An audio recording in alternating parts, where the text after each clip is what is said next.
In the early hours of November 6, 2012, the quiet streets of Quezon City began to stir with the first signs of dawn. A chill hung in the air, the usual hum of the city's daily life just beginning. But as morning broke, a group of locals stumbled upon a scene that would shake the community to its core. On the side of a remote road, lying motionless in the dirt, they found the body of a young woman, her lifeless form a tragic silhouette against the backdrop of the morning light. The locals, realizing the horror of what lay before them, immediately called the authorities. Within minutes, the quiet road was filled with police officers and investigators, all drawn to the scene of a crime that would soon become one of the most infamous cases in the Philippines. As they assessed the site, it became clear that this wasn't an accident. The multiple gunshot wounds spoke of a deliberate, cold-blooded act. The young woman, as they would soon confirm, was Ann Rodelas, a 20-year-old with a promising future, whose life had been brutally cut short. As news of Ann's death began to spread, the shock rippled through her family and friends, leaving them devastated and struggling to comprehend the horror that had struck so suddenly. Her parents, upon hearing the news, were overcome with disbelief. Julie was their daughter, a young woman with dreams, with a future, with so much yet to experience. And now, without warning, she was gone, taken from them in a moment of senseless violence. The grief that washed over her family was indescribable. They had watched Julie work hard for her dreams, supported her through her ambitions, and celebrated every small victory in her life. Now, they were left with a void, an irreplaceable loss that words could never fully capture. Her mother, heartbroken, could barely comprehend the reality. The vibrant young girl she had raised was now lying cold and lifeless. Her life ended in a remote part of the city, abandoned by those she trusted most. The community, too, was shaken to its core. Julie was well known in local circles, especially among young women who had admired her for her beauty and ambition. Friends and neighbors struggled to make sense of the tragedy. They remembered Julie as a kind, outgoing person who always had a smile, who seemed to have nothing but good intentions. The thought that her life had ended so violently, so unexpectedly, was too much to bear. Questions and theories spread like wildfire, each more horrifying than the last. But there was one common thread in everyone's mind, a demand for justice, a desperate need to know why this had happened. The Philippine media quickly picked up the story, amplifying the public's reaction. News outlets covered the case with intensity, turning Julie's story into a national tragedy. Her face, once seen smiling in pageants and gatherings, now appeared in news reports as a tragic victim, her dreams stolen, her life brutally taken. Her name, Ann Rodelas, became a symbol of lost potential, of trust betrayed in the worst way possible. The police, determined to bring answers to her grieving family, launched an intense investigation. They knew this was not a random attack, and the brutality of the murder suggested that whoever had done this had acted with purpose. In those early hours, as the investigation began, Julie's family and community clung to each other, bonded by sorrow, desperate for answers. Ann Rodelas was gone, but her memory and the questions surrounding her death would linger. The authorities knew that time was critical. The suspects were individuals Julie had known for years, people she had trusted. As the investigation gained momentum, detectives were determined to bring justice to her family by unraveling the complex layers of betrayal that had ultimately led to her tragic death. With each revelation, the pieces of the puzzle began to take shape. Julie's murder was becoming more than just a case. It was a story of friendships turned deadly, trust shattered, and lives forever altered. In the hours following the discovery of Ann Rodelas' body, authorities sprang into action, determined to piece together the events that had led to her tragic end. The initial examination of the scene and the nature of her injuries left little room for doubt. This was not a random act of violence. The multiple gunshot wounds and the isolated location suggested that someone had gone to great lengths to ensure she would not survive. For the investigators, it was clear Julie's death was intentional, premeditated, and deeply personal. Detectives began by reconstructing her last known movements, hoping to uncover clues about where she had been and who she had been with. Friends and family members were interviewed, providing information about Julie's plans on the night of November 5th. It was supposed to be an ordinary outing, an evening with friends, her family recounted. They had no reason to worry when she left. Julie had been in the company of people she trusted, people she considered close friends. As they dug deeper, the authorities began to focus on the people who were with Julie that night. Her friend, Ana Marie Santos, Anna's boyfriend, Nixon Martinez, and his friend Renz Joseph Ivan Beltran. These were individuals known to her, people she had spent time with before. Julie's family insisted that she would never have gone willingly with anyone she feared, which pointed to a disturbing reality. Whoever had orchestrated this attack was someone Julie had trusted. Suspicion quickly grew around the possibility that this was no simple altercation or accident. Everything about the crime, from the calculated nature of the abduction to the remote location where her body was found, suggested that Julie's murder had been carefully planned. Investigators began to suspect that this was a targeted attack, driven by motives yet to be uncovered. The next step was clear. They needed to determine what had soured Julie's relationship with these individuals, what had turned friends into potential killers. The detectives knew that the key to solving this case lay in understanding the dynamics between Julie and those who had accompanied her that night. They started digging into her relationship with Anna, a friendship that had appeared genuine to outsiders but now raised questions. Julie had trusted Anna deeply, shared her dreams and struggles with her. But as the investigation continued, the police uncovered rumors of jealousy and betrayal. There were whispers that Anna felt slighted, that tensions had been brewing beneath the surface.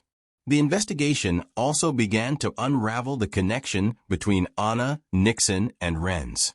Detectives learned of Nixon's fierce loyalty to Anna, his protectiveness over her reputation. Friends of Julie reported hearing that Anna had confided in Nixon about her suspicions that Julie had been spreading rumors about their relationship. The police began to see a potential motive forming, a possible grudge, a sense of betrayal that had escalated far beyond anyone's expectations. Each new piece of information brought the police closer to understanding why Julie had been targeted. The more they examined the dynamics within this group, the clearer it became that this was no simple act of violence. Jealousy, resentment, and a sense of vengeance appeared to have created a toxic brew of emotions that led to a deadly decision. For investigators, this meant zeroing in on the events of November 5th, retracing every step and conversation leading up to the moment Julie left her family's home for the last time. With mounting evidence pointing toward Ana Marie Santos, Nixon Martinez, and Renz Joseph Ivan Beltran, the police knew it was time to bring the suspects in for questioning. Their links to Julie and Rodelas' final moments were undeniable. The testimony of the taxi driver, the suspicious nature of their relationship with Julie, and the last known contacts she had that night all led to them. But the challenge was far from over. Each suspect maintained a wall of denial, determined to deflect suspicion. As the police sat down with Anna, Nixon, and Renz, each interrogation became a tense exchange, a psychological battle, with detectives seeking any cracks in their stories. The suspects were questioned individually, a tactic designed to build pressure and create doubt among them. One by one, they faced the relentless questions of investigators who had no intention of letting this crime go unsolved. Renz Joseph Ivan Beltran was the first to be questioned. Known for his loyalty to Martinez, Renz tried to play it cool, sticking to a story that downplayed his role.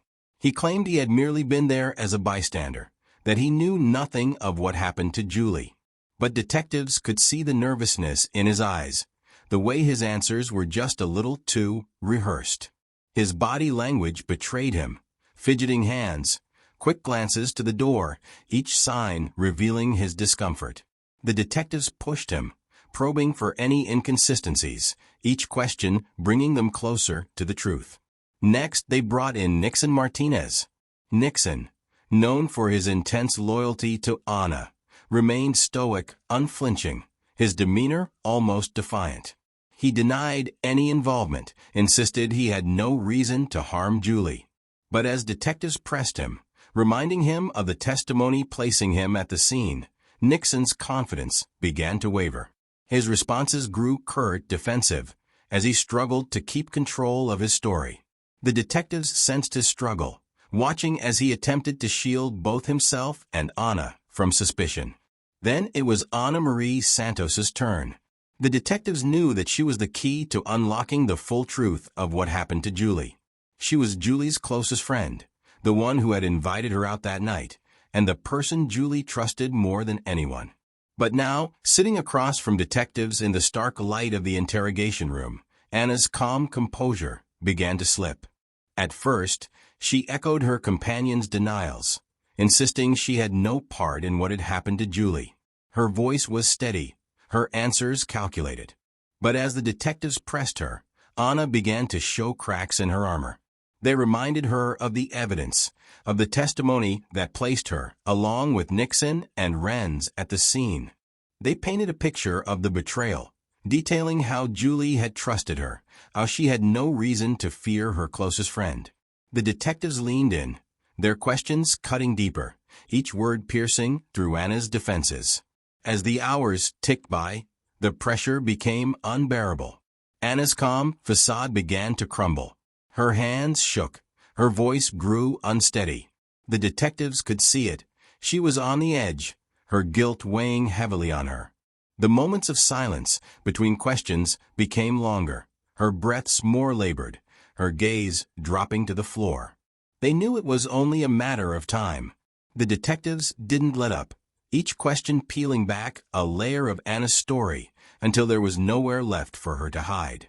They reminded her of the loyalty Julie had shown her, the friendship that had been shattered. Finally, unable to bear the weight of her own guilt any longer, Anna broke.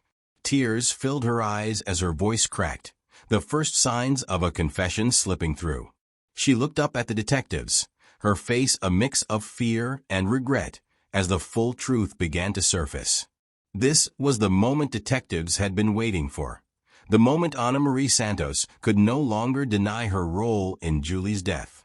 The betrayal, the jealousy, the plan, all of it began to unravel in her confession. What started as denials had now turned into a chilling revelation of a friendship twisted by resentment, and a plot that had ended in tragedy. Anna's confession would become the cornerstone of the case, a raw, painful admission that exposed the dark motives behind Julie and Rodelas' murder. Her words, once spoken, couldn't be taken back. The truth was out, and the betrayal was complete. Julie's killers were now unmasked, and the path to justice had finally begun. After hours of relentless questioning, the tension in the interrogation room grew heavy, almost tangible.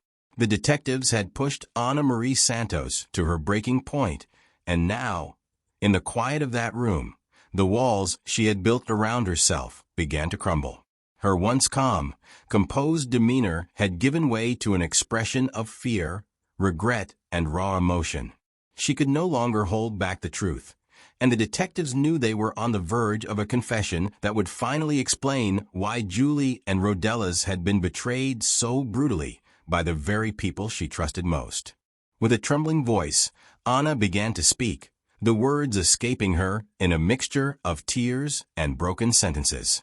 She confessed to the complex web of emotions that had driven her to this dark place, a mix of jealousy, resentment, and a deep-seated belief that Julie had wronged her.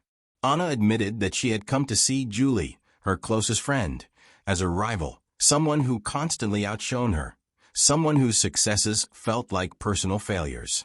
In Anna's mind, Julie's achievements, her growing popularity, and her ambitions had become a source of frustration. But it wasn't just professional jealousy that fueled her resentment. Anna had convinced herself that Julie was spreading rumors about her, whispers that Anna was reckless and loose, that her relationship with Nixon Martinez was flawed. Whether these rumors were real or imagined didn't matter to Anna. She felt humiliated, betrayed by someone she had once called her sister, and that belief festered, distorting her perception of Julie into something dark and twisted. With each word, Anna's confession grew darker. She explained how her frustration had reached a boiling point and how, in a moment of anger, she had confided in Nixon. As she spoke, Nixon's anger mirrored her own, his loyalty to Anna igniting a desire to protect her honor. To him, Julie's supposed rumors weren't just petty gossip. They were attacks on Anna's reputation, and he was determined to put a stop to them. But the plot didn't end with Nixon. The two of them, Anna and Nixon, began discussing how they might handle the Julie problem. And that's when they involved Renz Joseph Ivan Beltran, Nixon's close friend. Renz was pulled into the conspiracy, adding a third voice to the plan that would ultimately end in tragedy. According to Anna, Renz hadn't initially understood the depth of their anger, but his loyalty to Nixon drove him to follow their lead. What began as bitter discussions soon turned into a carefully calculated plan. In her confession, Anna revealed how they had devised the scheme, each step leading up to the night of November 5th, when they invited Julie out, pretending it was just a casual gathering. Anna described how she had lured Julie into the car, knowing full well that her friend's trust in her was absolute. Julie never suspected a thing, never imagined that the friend sitting beside her had already planned her demise. The detectives sat in silence as Anna continued, her voice breaking as she recounted the night of the murder. She explained how once they reached the remote area, Nixon and Renz took control, leading Julie to her final moments. Anna admitted that she had watched, that she had been fully complicit in the events that unfolded. She had remained silent as Julie's life was taken, her friend's desperate pleas falling on deaf ears. In her mind, she had justified it all, convinced herself that Julie's betrayal of their friendship had made her deserving of the fate that awaited her. As the confession unfolded, Anna's words painted a picture of jealousy turned deadly, of a friendship poisoned by insecurity and anger. But now, with the truth out in the open, the weight of her actions seemed to crush her. Anna's tears flowed freely as she implicated Nixon and Renz, revealing the full extent of their roles. Nixon had been the driving force, the one who felt most wronged by Julie's supposed rumors, while Renz had been the loyal accomplice, following orders, complicit in every step. Anna's confession gave the detectives the final pieces of the puzzle. The conspiracy against Julie and Rodelas was now fully exposed, a plan born from jealousy, fueled by resentment, and carried out with chilling precision by people she had once called friends. Anna, Nixon, and Renz had betrayed the trust of a young woman whose only crime had been to succeed, to shine a little brighter, to dream of a life beyond what she had known. With her confession, Ana Marie Santos had signed her own fate. The investigators now had the evidence they needed to pursue justice for Julie, to ensure that her killers would be held accountable. The betrayal that had shattered a friendship and stolen a life was now etched into the record, a haunting tale of envy, anger, and a trust twisted beyond recognition. And as Anna's confession drew to a close, the path to justice for Julie and Rodelas had finally begun. As the investigation came to a close and the case against Ana Marie Santos, Nixon Martinez, and Renz Joseph Ivan Beltran solidified, the public waited in stunned silence, grappling with the sheer brutality of Julie and Rodelas' murder. News of the betrayal spread rapidly, capturing the nation's attention. It wasn't just the shocking crime that drew outrage. It was the bitter irony that Julie had been betrayed by those she trusted most. Friends turning against friends, jealousy and resentment leading to premeditated murder. It was a story that struck a nerve with the public. The media covered every detail, with news outlets highlighting Julie's once bright future cut tragically short. Photos of her smiling, hopeful face became symbols of the tragedy, appearing across the nation as a haunting reminder of the life stolen too soon. Public outrage grew as more information surfaced. Many wondered how something like this could happen, how such deep-seated jealousy could spiral into something so dark. People began calling for justice, demanding that those responsible for Julie's death face the full weight of the law. The prosecution understood that the case was more than just a murder. It was a betrayal, a twisted story of friendship turned fatal. They prepared their case meticulously, determined to ensure that Anna, Nixon, and Renz would be held accountable for every moment of Julie's suffering, every calculated step in their deadly plan. Their strategy was clear: to show that this was not a crime of passion or an act committed in a moment of anger. This was a premeditated murder, carefully planned and executed by individuals driven by jealousy and a distorted sense of justice. In the courtroom, the prosecution painted a vivid picture of the events leading up to Julie's death.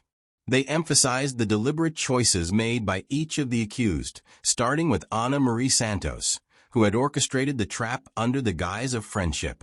They argued that Anna's actions were motivated by jealousy and a long-held grudge against Julie, a resentment that had grown unchecked until it turned deadly.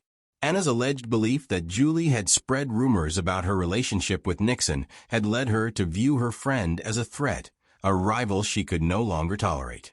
Nixon Martinez, the prosecution argued, played the role of the enforcer. His loyalty to Anna and his belief in her grievances fueled his involvement, turning him into a willing participant in the plot against Julie. The prosecution highlighted his fierce protectiveness over Anna's reputation, suggesting that he saw Julie as an obstacle to be removed. In the eyes of the law, Nixon's actions demonstrated a level of premeditation and cruelty that left no room for doubt. Finally, the prosecution focused on Renz Joseph Ivan Beltran. Though he wasn't as emotionally involved as Anna or Nixon, he had willingly participated, providing the additional support needed to carry out the plan. The prosecution described him as the accomplice, motivated by loyalty to Nixon and a readiness to go along with the plot. His involvement, they argued, showed a conscious choice to aid in a murder that could have been prevented had any of the three backed down. Throughout the trial, the prosecution presented each piece of evidence with precision. They called on witnesses, including the taxi driver whose testimony had placed the suspects at the scene, and family members who spoke of Julie's trusting nature and her innocent belief in the goodness of her friends. They displayed cell phone records, timelines, and witness testimonies to construct an undeniable narrative, a web of jealousy, anger, and betrayal woven by Anna, Nixon, and Renz. The prosecution's arguments were clear and unyielding. This was a premeditated, cold-blooded murder motivated by jealousy and revenge. Julie's death, they contended, was the result of a calculated conspiracy in which each of the accused played a role. As the trial unfolded, the courtroom was filled with an eerie tension, the public's demand for justice echoing within those walls. Julie Ann Rodelas had lost her life to those she trusted, and now her story was being told in full, piece by painful piece, as the prosecution laid out the case against her killers. Each revelation drove home the point that this was more than a murder. It was a profound betrayal, an act that left a nation shaken and a family devastated. And as the prosecution rested its case, one thing was certain: justice for Julie Ann Rodelas was now in the hands of the court. As the trial of Ana Marie Santos, Nixon Martinez, and Renz Joseph Ivan Beltran unfolded, the courtroom became a theater of high emotion and relentless pursuit of justice. The prosecutor, unwavering in their mission to secure justice for Julie Ann Rodelas, laid out every horrifying detail of her final moments. In a vivid, deliberate recounting, they painted a picture of the night Julie was lured out under false pretenses, abducted by those she trusted, and led to a desolate road where her life was stolen. The courtroom was silent as the prosecutor recounted the journey Julie took that night. They spoke of her innocence, her trust in her friend Anna, and the betrayal that ultimately led to her murder. Every word was like a blade cutting through the tension, leaving the air thick with grief and anger. The prosecutor's voice never wavered as they spoke of the brutality Julie endured, of her pleas falling on deaf ears, and the cold, calculated decisions that had ended her life. Across the room, Ana Marie Santos sat with an emotionless expression, her face betraying no hint of remorse. Her gaze was fixed, unchanging, as if detached from the events being described. Nixon Martinez and Renz Beltran mirrored her blank demeanor, their faces unreadable, the gravity of their actions seemingly failing to register.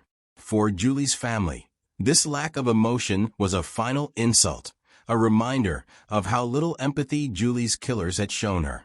The prosecutor called upon witnesses, one by one, each testimony adding to the weight of the case. Julie's mother took the stand, her voice shaking as she spoke of her daughter's dreams and the joy she brought to their family. Her words broke the silence, each sentence a poignant reminder of the life that had been so cruelly taken. She described Julie as a trusting, ambitious young woman who saw the best in people, even those who ultimately betrayed her. The courtroom was silent, every eye focused on Julie's mother as she bravely recounted her memories, her grief laid bare for all to see. Another witness, a close friend of Julie's, spoke of the bond Julie had shared with Anna. They recalled how Julie had seen Anna as family, someone she could rely on, someone she would have defended without hesitation. The friend's voice cracked as they spoke, the sense of betrayal clear in every word. Through these emotional testimonies, the prosecution highlighted the profound violation of trust, a central theme that underscored the tragic weight of the crime. Throughout the trial, each piece of evidence, each tearful statement, each quiet pause served to remind everyone in that room of the magnitude of the betrayal. The prosecutor's closing arguments echoed through the courtroom, a call for justice that could not be ignored. They spoke of Julie's innocence, of her life filled with potential, and of the unthinkable cruelty that had stolen it away. Their final words were clear. This was a premeditated, merciless act, and the defendants deserved to face the full weight of the law. As the jury retreated to deliberate, a heavy silence filled the courtroom. Julie's family clutched each other's hands, their faces a mix of exhaustion and resolve, hoping for the justice they had been waiting for. Hours passed as the jury examined every piece of evidence, every testimony, weighing the fates of the three defendants. Outside, a crowd had gathered, a sea of people who had followed Julie's story, all awaiting the verdict that would either confirm justice or leave her family forever broken. Finally, the jury returned. The courtroom fell silent as the judge read the verdict, each word cutting through the tension with a finality that everyone felt. Ana Marie Santos, Nixon Martinez, and Renz Joseph Ivan Beltran were found guilty of the murder of Julie Ann Rodelas. The words landed like a weight, bringing a rush of emotion that had been held back for weeks. For Julie's family, it was a moment of bittersweet relief, a confirmation that her killers would be held accountable, even if it could never bring her back. The judge delivered the sentences, each one underscoring the severity of their crimes. Anna, the orchestrator of the betrayal, received a life sentence, as did Nixon and Renz, who had willingly participated in her cold-blooded plan. There would be no freedom, no chance to undo what they had done. Justice had been served, and they would spend the rest of their lives paying for the life they had stolen. The impact on the courtroom was immediate. Julie's family wept openly, embracing one another as the reality of justice settled in. For them, it was a moment of closure, a sliver of peace in the wake of unimaginable loss. The public, too, felt a sense of resolution. Julie's story had become a symbol of trust betrayed, a reminder of the dark potential that can lie behind even the closest friendships. The guilty verdict sent a powerful message, affirming that such cruelty, such heartlessness, would not go unpunished. As the courtroom emptied, Julie's family stepped outside to find the crowd waiting, their faces reflecting the support and solidarity of a community that had shared in their sorrow. Though the pain of her loss would never fully fade, the knowledge that Julie's killers would never again walk free gave them a measure of solace. Justice had been served, and Julie and Rodelas' memory would live on, a tragic story of betrayal and justice that the world would never forget. The loss of Julie and Rodelas left an unfillable void in the lives of those who loved her. For her family, the grief didn't end with the guilty verdict. It marked only the beginning of a life overshadowed by pain and memories. Julie's mother and father, who had cherished every dream she held, now carried a burden of sorrow. They would never again see their daughter smile, never again celebrate her achievements. For them, each day was a reminder of what had been stolen, a bright life, a hopeful future, extinguished by those Julie had trusted most. Friends and extended family struggled to move on, haunted by the circumstances surrounding Julie's death. Many of them had witnessed the closeness between Julie and Anna, had seen them share dreams and laugh together. It was incomprehensible to imagine that this friendship had harbored such dark resentment.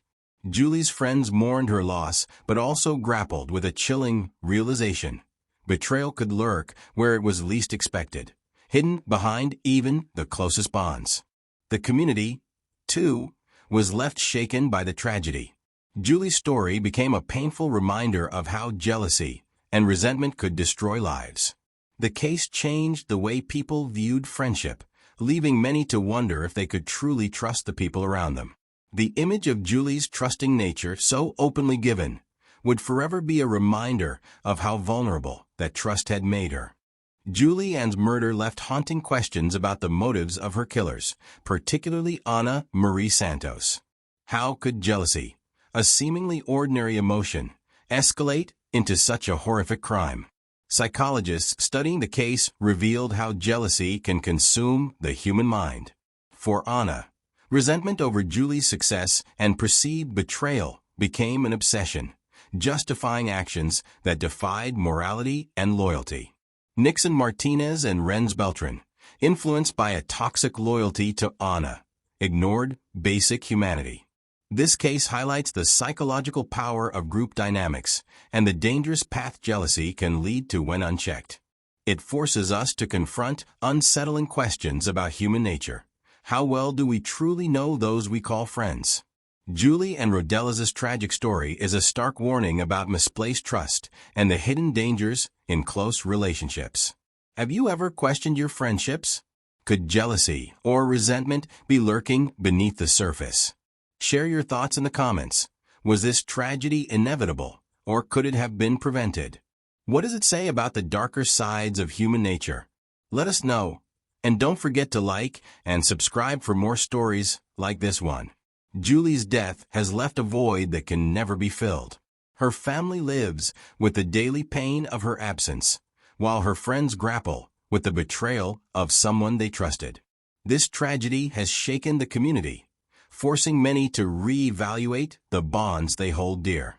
Her story is a painful reminder that even the closest relationships can harbor dangerous secrets.